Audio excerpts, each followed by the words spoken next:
The Joker is one of the most infamous and entertaining supervillains of all time. And a key part of his character is that no one knows who he is or what his past is, including the Joker.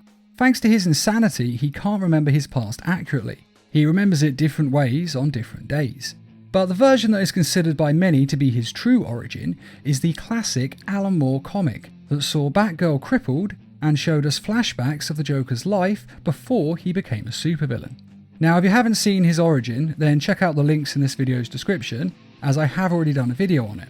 But basically, the Joker is a poor and failed comedian, trying to get his comedy career off the ground, but it just isn't happening, as people just don't find him funny. And he also has a wife who loves him and is pregnant with his child.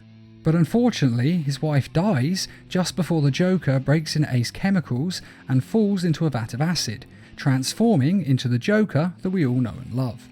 But in the comic, Three Jokers, it's revealed that his family are not actually dead. You see, the Joker may remember his wife as loving him, but that's just his insanity warping the memory. In reality, he was an angry and potentially violent man, and his wife was terrified of him, as she thought he was going to hurt her and her child. And considering the things that the Joker later went on to do, she was probably right. And his wife was so scared of him that she went to the police for help, and the police were sympathetic, and they helped get her away from him, and they went and told the Joker that his wife had died in an electrical appliance accident. But in actuality, his wife was very much alive, and getting as far away from him as she could. Now, this is all very messed up. I mean, the police shouldn't go around doing these kinds of things. But again, considering what the Joker became later on, and considering the fact that he clearly had a bit of this in him to begin with, well, you can kind of understand it. So the Joker's wife moved to Alaska and raised her child in secrecy. Now, you may wonder why the Joker never went to check if his wife was actually dead. And to be honest, I always thought it was a bit odd myself. After all, in comics, if you don't see a corpse, then that person isn't actually dead. And half the time, even when you do see a corpse, they still come back to life. But the reason the Joker didn't check on her is because he almost immediately, after finding out she was dead, went to Ace Chemicals, and he lost his mind completely during the accident. So essentially, he just forgot his wife existed. And even more surprising, it's revealed that Batman has actually known that his family were alive, and he's also known who the Joker was all along. As he puts it, he's Batman. And apparently, 1 week after his first fight with the Joker all those years ago, Batman had identified who the Joker was and tracked down his family. But Batman always pretended not to know who the Joker was in order to protect the ex-wife and child, as Batman didn't know what the Joker would do if he found out that his family were alive.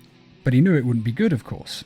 And Batman actually checks in on the family from time to time, and it's quite possible that he's actually given them some money. After all, they started out with nothing, and they now have a pretty nice house. And it would also make sense for Batman to give them some money, because it would help that guilt that Batman feels as being partially responsible for creating the Joker in the first place. And that is how the Joker's family is still alive. Basically, he was always violent and unhinged even before his dip in the vat of acid, and his wife was smart enough to get away from him. Which does actually go against the whole one bad day transforming you mentality. After all, he was already pretty messed up before his one bad day. But still, it does kind of make sense. With that being said, I must admit that this retcon doesn't really add up, as Batman has frequently been searching for the Joker's real identity over the years, and he has made a lot of comments about how he doesn't know who he is.